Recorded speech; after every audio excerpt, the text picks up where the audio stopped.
நமஸ்காரம். நம்ம இப்போ இந்த இன்னொரு ஸ்தலத்துடைய சிறப்பை பற்றி தான் பேச வந்திருக்கிறேன். இது வந்து சைதாப்பேட்டையில் ரயில்வே ஸ்டேஷனுக்கு பக்கத்துலேயே இருக்கிறது காரணீஸ்வரர் கோயில் அப்படின்னு சொல்லுவாங்க. ஓகேங்களா?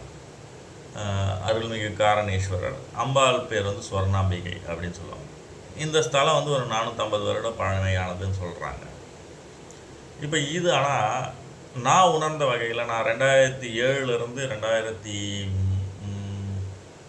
15 வரலாம் சைதாப்பேட்டையில் தங்கியிருந்தேன். அப்போ ஒரு வாரமும் வந்து வெள்ளிக்கிழமை ஞாயிற்றுக்கிழமைகளில் இந்த கோயிலுக்கு போயிட்டு வந்தது உண்டு. ஓகேங்களா? ஸோ இது வந்து என்ன ஒரு சிறப்பு அப்படின்னா, வழிபடும் நண்பர்கள் வந்து தியான அன்பர்களாக இருந்தால், தியான மார்க்கத்தில் இருக்கிற அன்பர்களாக இருந்தால் இந்த ஸ்தலம் அருமையாக செயல்படும். ஓகேங்களா? இந்த ஸ்தலத்தோடைய பலனை அப்படியே வாங்கிக்கலாம். ஓகேங்களா? நீங்கள் எந்த தியான மார்க்கத்தில் வேணால் இருக்கலாம். ஸ்ரீ ரவிசங்கர் பாபாவாக இருக்கலாம், இல்லை சத்குரு ஜக்கி வாசுதேவ் மார்க்கத்தில் இருக்கலாம், இல்லை நம்ம இவருடைய வாழ்க வளமுடன் அவங்க காயக்கல்ப தீட்சை வாங்கினவங்களாக இருக்கலாம். எதே தியான மார்க்கமாக வேணா இருக்கலாம், இல்லை புத்திஸ்ட் மார்க்கமாக கூட இருந்துகிட்டு போங்க, அதுலேயும் ஒரு தியானம் இருக்குது. ஓகேங்களா? விபாசனா தியானங்கள், அது மாதிரி பல தியான முறைகள் நம்ம குருமார்கள் கொடுத்துருக்குறாங்க. எந்த தியான மார்க்கத்தில் வேணாலும் இருங்க. ஓகேங்களா? இந்த கோயிலுக்கு போனீங்கன்னாக்கா காரணீஸ்வரனுடைய அருள் வந்து அப்படியே உங்களுக்கு 100% கிடைக்கும். எப்படி? ஆனால் இந்த கோயிலில் தியான அன்பர்கள் வழிபடுறதுக்குன்னு ஒரு முறை இருக்குது. அந்த முறையை நீங்கள் கரெக்டாக பிரயோகம் பண்ணிங்கனாக்கா அந்த பலனை அப்படியே வாங்கிக்கலாம். ஸோ காரணீசன் என்னென்னா காரணங்கள் கற்பிப்பவன், இவ்வளோதான், நேரடி அர்த்தம் தான். ஓகேங்களா? அதில் வந்து மாற்று கருத்தே இல்லை. காரணீசன் எல்லாத்துக்குமே காரணத்தை கற்பிச்சுக்கிட்டே இருப்பான். ஓகேங்களா? உங்கள் வாழ்க்கையில் நடக்கிற சம்பவங்கள், ஓகேங்களா, நீங்கள் தொழிலில் ஏதோ ஒரு சந்தேகம் இருக்குது, அந்த கேள்விக்கான விடைகள் எல்லாத்தையுமே உங்களுக்கு கொடுப்பான். உங்களுக்கு தொழில் ரீதியாக சரியான குரு அமையல, ஆன்மீக ரீதியாக குரு அமைஞ்சிட்டாரு, தொழில் ரீதியாக குரு அமையலை. ஸோ நீங்களாக சுய தேடல்களில் தான் தொழில் செஞ்சு விடையை கண்டுபிடிச்சி போய்கிட்டு இருக்கீங்க, ப்ரைவேட் ஆசாமியாக இருக்கிறீங்க அப்படின்னா உங்களுக்கு விடை வந்து தியானத்தில் தான் கிடைக்கும். ஓகேங்களா? கரெக்டாக கொஞ்சம் நாள் எடுக்கும். ஆனால் அந்த மாதிரி இருக்கும்போதும் நீங்கள் காரணீசனை வழிபட்டு வரீங்க, ரெகுலரான காரணீஸ்வரர் வழிபாடு எடுக்கிறீங்கன்னா அற்புதமாக செயல்படும். உங்கள் வாழ்க்கை அப்படியே காரணங்கள் தெரிஞ்சுக்கிட்டே வரும். இந்த இடத்துல இந்த தடையாச்சையா என்னையா அப்படின்னு நினச்சி நீங்கள் தியானம் பண்ணிக்கிட்டு இருக்கிறீங்க அப்படின்னும் போது விடை கிடச்சிக்கிட்டே இருக்கும்.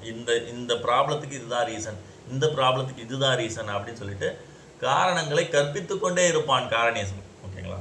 ஸோ இது எப்படி இவரை வந்து வழிபடுறதுன்னா, முதல்ல நீங்கள் கோயிலுக்குள்ளே நுழைஞ்ச பிறகு எல்லா கோயில்லையும் முதல்ல ஒரு தடவை பிரதட்சணம் பண்ணிட்டு தான் உள்ளே வரணும். அதே தான் இங்கேயும். ஓகேங்களா? சரி, உள்ளே போன பிறகு நீங்கள் வந்து லெஃப்ட் எடுத்து ஒரு பிரகாரத்தை வந்து சுற்றி வந்துட்டு தான் உள்ளே வரணும். உள்ளே வந்துட்டு முதல்ல அம்பாள் இருப்பாங்க. இங்கே நந்தியை நீங்கள் கும்பிட்றீங்க, அங்கே பிள்ளையார் இருப்பார், அவரையும் வழிபடுறீங்க. உங்கள் எதுவாக இருந்தாலும் இருக்கலாம். முதல்ல பிள்ளையாரை வழிபட்டுட்டு நீங்கள் நந்தியை கும்பலாம், இல்லை நந்தியை வழிபட்டு பிள்ளையாரை கும்பலாம். நீங்கள் எந்த ஆர்டரில் வேணாலும் கும்பிடுங்க. ஓகேங்களா? அதுக்கப்புறமா உள்ளே நுழைஞ்ச உடனே ரைட்டில் வந்து அம்பாள் இருப்பாங்க, அவங்களுக்கு கும்பிட்டுட்டு அப்புறமா சிவனை வழிபடுறீங்க. அதுக்கப்புறமா சிவனை உள்ள கர்ப்பகிரகத்தை ஒரு வாட்டி சுற்றி வரீங்க. அதுக்கப்புறமா வந்துட்டு அம்பாவை ஒரு தடவை சுற்றிட்டு வந்துட்டு வெளியே வரும்போதோ, வெளியே வந்த உடனே நீங்கள் இங்கே தான் ஒரு போர்ஷனை மிஸ் பண்ணக்கூடாது. தியான அன்பர்களாக இருந்தால் அந்த மண்டபம் இருக்குது பாருங்கள், வெளியே வந்த உடனே அந்த அம்பாள் சன்னதியிலேருந்து வெளியே வந்த உடனே ஒரு அப்படியே அந்த கர்ப்பகிரகத்தை ஒட்டியே ஒரு மண்டபம் இருக்கும். அந்த மண்டபத்தில் உட்காந்து ஒரு 5 நிமிஷம் மினிமம், இல்லைனா 12 நிமிஷம், இல்லை 21 நிமிஷம் நீங்கள் வந்து தியானம், கண் மூடி தியானத்தில் உட்காரணும்.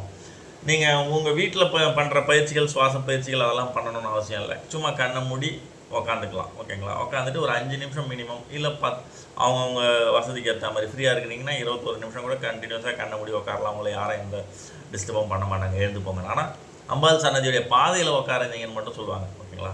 சைடில் உட்காந்து தியானம் பண்ணிக்கலாம். 3/4 பேர் தியானம் பண்ணிட்டு தான் போவாங்க. ஓகேங்களா? தியானமே தெரியாதவங்க கூட வந்து மற்றவங்க கண்ணை மூடி உட்காந்துட்டு இருக்கிறத பார்த்து தியானம் பண்ணிட்டு போவாங்க.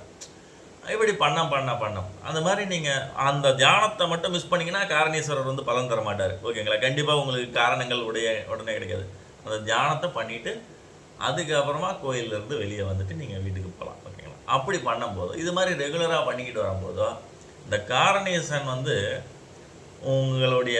நீங்கள் வந்து உங்களுடைய நாலேஜ் லெவல் அப்படியே இம்ப்ரூவ் பண்ணிக்கிட்டே போவார். ஓகேங்களா? காரணங்கள் கற்பிக்கப்பட ஒரு சம்பவம், அந்த சம்பவத்தில் உங்களுடைய பிழையா இல்லை எதிராளியுடைய பிழையாங்கிறது தெரிஞ்சால் தானே உங்களால் முன்னோக்கி போக முடியும். ஸோ உங்களது பிழை எதுவும் இல்லைன்னா நீங்கள் குற்ற உணர்ச்சி இல்லாமல் போகலாம். ஸோ எல்லாமே உங்களுக்கு காரணங்கள் கற்பிக்கப்படும் ஒரு சம்பவத்துக்கு. இல்லை தொழில் ரீதியாக உங்களுக்கு எந்த விடையும் கிடைக்க மாட்டேங்குதுன்னா உங்கள் சுயல் தேடலில் இருக்கும்போது அதிகமான ஞானத்தை இந்த காரணேஸ்வரர் வழங்குறார். ஓகேங்களா? அதனால தான் வந்து நிறைய குருமார்கள் வந்து அந்த காலங்களில் இங்கே வந்து சித்தர்கள் சிவ வழிபாடில் இருந்தவங்கெல்லாம் வந்து இங்கேயே தங்கி நிறைய நாள் தியானங்கள் செஞ்சுட்டு கடைசி காலத்தை இங்கே கழித்து முக்தி அடைஞ்சதாகவும் சில சரித்திரங்கள் சொல்லுது. ஓகேங்களா?